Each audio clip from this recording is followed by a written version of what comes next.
जय हिंद। कैसे आप सभी? उम्मीद करता हूँ अच्छे होंगे बेटा, और आप सभी की तैयारी बहुत अच्छे से चल रही होगी। इस वीडियो में हम बात करेंगे किसी लंबी प्रणालिका के भीतर चुंबकीय क्षेत्र कितना होता है, कैसा होता है और किस तरह से निकालते हैं।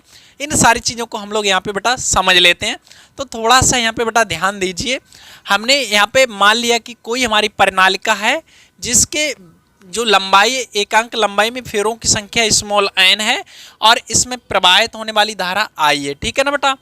अब यहाँ थोड़ा समझिए कि जैसे जो यहाँ पे दिखाया गया, हमने आपको डायग्राम दिखा दिया है। ये जो प्रणालिका है उसके कटे हुए फेरे दिखाए गए। आप सोच रहे बेटा ये जो प्रणालिका होता क्या है, तो थोड़ा समझिए बेटा। ये एक तांबे के तार की कुंडली होती है जो किसी बेलनाकार रॉड या गत्ते पे लपेट के हम लोग तैयार कर लेते हैं। मतलब यूं मान के चलिए आपकी जो एक स्प्रिंग टाइप का हम लोग बना लेते हैं, तो वो हमारा एक प्रणालिका ही होता है बेटा, स्प्रिंग जो बनता है। ठीक है ना बेटा। तो वैसे हम एक तैयार कर लेते हैं प्रणालिका।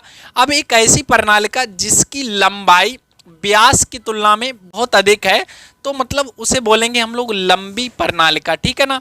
तो हमारे पास बेटा ये एक लंबी प्रणालिका है, उसका कटा हुआ रूप दिखाया है यहाँ पे।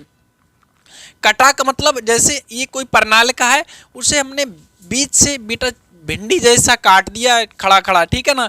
तो एक हिस्सा हमने हटा दिया है और दूसरा हमने आपको यहाँ पे बेटा दिखा रहे हैं। तो ये जो फेरे हैं वो सारे कट गए हैं, तो वही आपको यहाँ पे गोल गोल इस तरह से दिख रहे हैं। और यहाँ पर ये डॉट डॉट करके दिखा है और यहाँ पर ये क्रॉस टाइप का दिखा है। ठीक है ना बेटा। तो ये क्रॉस और डॉट, इसका मतलब क्या है, एक तरफ से इसमें धारा प्रवेश कर रही है और दूसरी तरफ से निकल रही है। जब इसमें हम लोग धारा बेटा प्रवाहित करेंगे तो इसका जो चुंबकीय क्षेत्र इसमें उत्पन्न होगा, तो उसकी डायरेक्शन को हमने इस तरह से दिखा दिया है। चुंबकीय बल रेखाएं इधर से प्रवेश कर रही हैं और इधर से निकल रही हैं। अगर यहाँ पे समझिए बेटा, ये जो क्रॉस है ऊपर होता है और ये डॉट वाला नीचे होता है, तो इनकी जो डायरेक्शन होती उल्टी होती, तो हम उधर से प्रवेश कराते और इधर को निकालते। ऐसा हम बेटा इसलिए आपको बता रहे हैं, कई किताबों में आपको जब देखेंगे तो आपको कहीं इधर से चुंबकीय बल रेखाएं प्रवेश करेंगी, कुछ उधर से करेंगी, तो आप फिर वहाँ पे सोचोगे ये क्या हो गया। तो इसलिए आप यहाँ पे समझ लीजिए बेटा कि जो अगर डॉट का निशान है नीचे है और ये क्रॉस का ऊपर है, तो चुंबकीय बल रेखाओं की डायरेक्शन यहाँ से बदल जाएगी। ठीक है ना बेटा। अगर इस तरह से, तो आप इस तरह से यहाँ पे बना देते हैं। ठीक है ना। तो अब यहाँ पे समझिए बेटा, हम क्या करते हैं, मान लेते हैं कि एक हमारे पास आयताकार फ्रेम है। इस तरह से हमने यहाँ पे लिया है, जो कुछ इस तरह से रखा हुआ है। ए बी सी डी कोई आयताकार फ्रेम है, ए बी सी डी। तो ये जो चित्रानुसार हमने रख दिया है, जिसकी अक्ष ए बी है, वो क्या है, प्रणालिका के अक्ष के समांतर है। तो यही चीज बेटा आपको लिख देना है कि माना एक आयताकार frame A B C D है, जिसकी ए बी अक्ष, ए बी और सी डी जो अक्ष है वो प्रणालिका की अक्ष के समांतर है, तथा इसकी भुजा, मतलब ये क्या है बेटा, भुजा ए बी और सी डी है वो प्रणालिका अक्ष क्या होगी, समांतर होगी।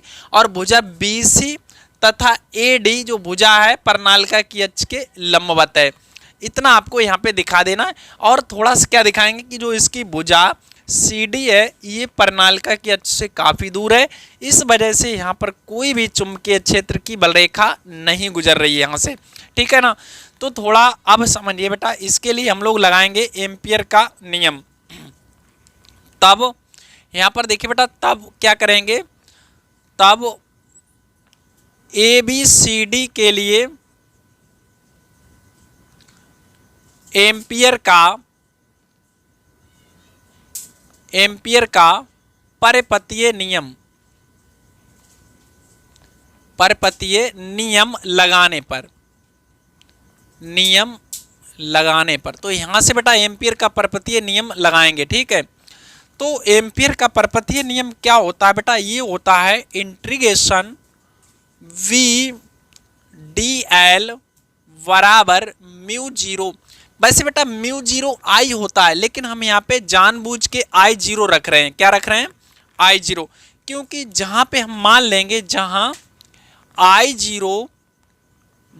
जीरो परिणालिक क्या है बेटा, इससे मतलब जो आयताकार ए बी सी डी एक तरह से हमारा लूप है, इसके संगत परिबद्ध पूरी धारा है। ठीक है। तो ये नोट कर देना बेटा, जहाँ आई जीरो क्या है, आई जीरो आयताकार आयताकार फ्रेम से परिबद्ध धारा है। क्या है ना, परिबद्ध धारा है। ये बेटा समझ लीजिए आप, मतलब हमने जानबूझ के यहाँ पे I0 रख लिया और हमने यहाँ दिखा दिया जो I0 है इस आयताकार फ्रेम से जितनी घिरी हुई धारा है वो हमने यहाँ पे दिखाई है, ठीक है ना। तब यहाँ पर समझिए बेटा, तब आयत ABCD के लिए, तब इस आयत ABCD के लिए हम लोग क्या करते हैं, और इसे नाम दे देना है समीकरण 1। इसे जो हमने लिखा है इसे क्या नाम दे देना, समीकरण 1। अब आयत ABCD के लिए थोड़ा सा समझ लिए बेटा, यहाँ पर क्या होगा हमारा, होल इंटीग्रेशन VDL बराबर, पहले A से V जाएंगे BDL, फिर B से C जाएंगे VDL। अभी सारा कुछ हम बेटा आपको समझाएंगे। फिर C से D जाएंगे VDL, फिर इसके बाद D से A जाएंगे VDL। ये हम लोग यहाँ पे बेटा लिखेंगे, मतलब हम लोग पहले बुझाए A से B, फिर B से C, D से C से D, फिर यहाँ, तो सारा कुछ यहाँ पे इस तरह से हम दिखा देंगे, ठीक है ना बेटा।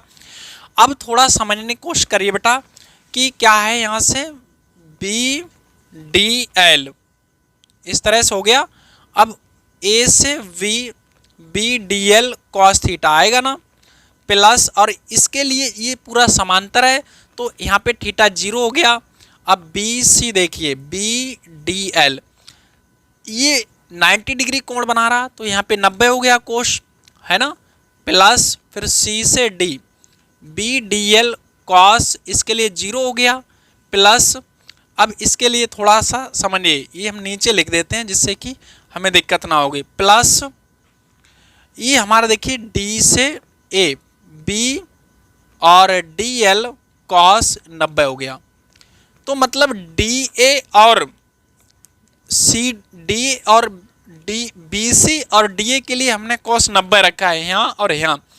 अब इन्हें हम लोग बेटा 0, cos 90 का मान 0 होता है, इसलिए इन्हें और इन्हें हम पूरा 0 कर देंगे, ठीक है।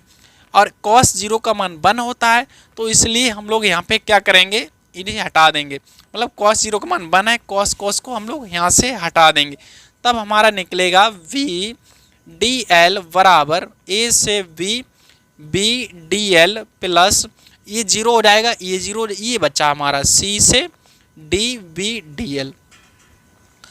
क्योंकि हमें बेटा पता है, क्या पता है, cos 90 का जो वैल्यू होता है वो 0 होता है और cos 0 का मान 1 होता है, तो इस वजह से ये हट गया है। और ये 90 क्यों आया, और आप देख पा रहे होंगे बेटा चित्र से, क्योंकि ये 90 डिग्री है अक्ष के साथ में, ठीक है ना। चलिए अब हम बढ़ते हैं आगे की ओर। तो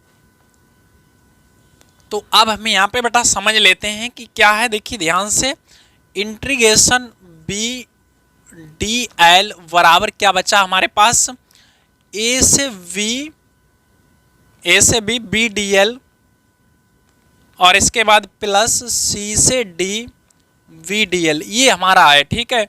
अब हमने बताया बेटा ये जो हमारा है ये काफ़ी दूर है, ये CD होगा, तो ऐसी स्थिति में इसके लिए V का मान 0 हो जाएगा। यानी कि भुजा CD है वो अक्ष से काफ़ी दूर होने की वजह से वहाँ पे चुंबकीय क्षेत्र होगा 0 होगा, और इस स्थिति में यहाँ पे जब 0 रखें बेटा तो इसका पूरे का मान क्या हो जाएगा, 0 हो जाएगा।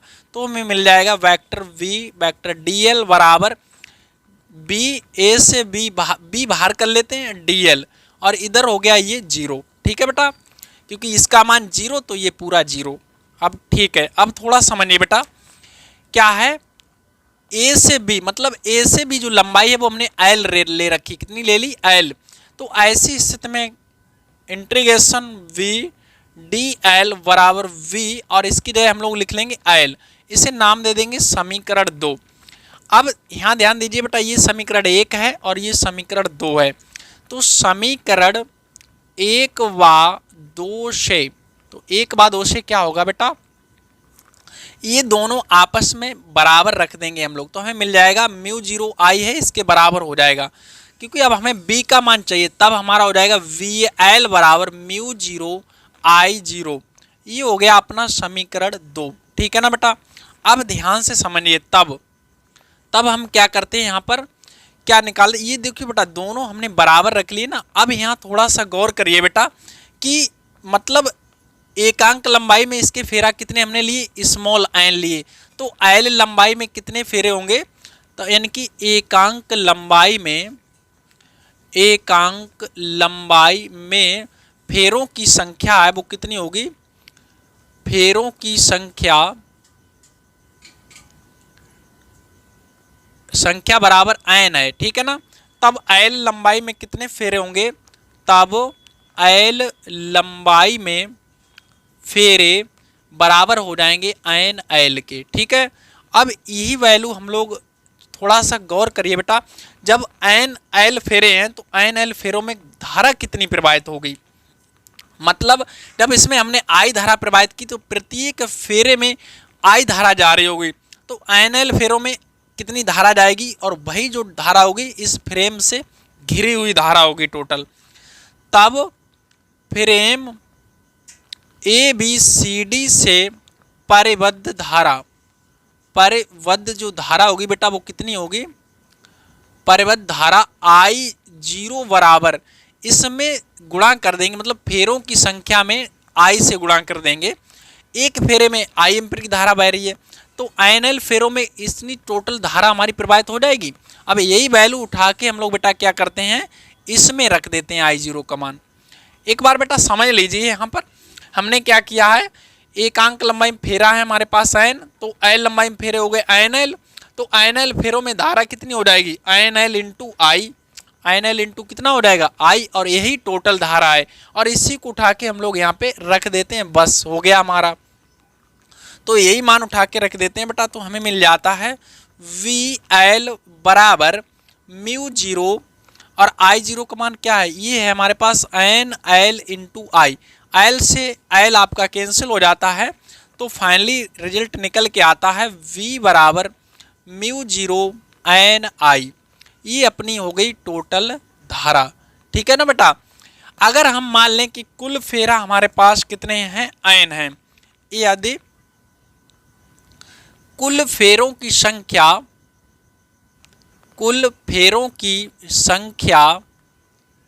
स्मॉल n कैपिटल n है, ठीक है ना, कुल फेरे हमने मान लिए प्रणालिका में n है, तब स्मॉल n बराबर n बटा l मिल जाएगा, और ये वैल्यू उठा के हम लोग यहाँ पे रख देंगे तो हमें एक दूसरा भी फार्मूला यहाँ से मिल जाएगा। तो हमें b बराबर मिल जाएगा μ0 इंटू n बटा l इंटू I, तो ये भी हमारा एक बेटा प्यारा सा फार्मूला यहाँ पे हो जाएगा, ठीक है ना। तो उम्मीद करता हूँ बेटा आपको वीडियो पसंद आया।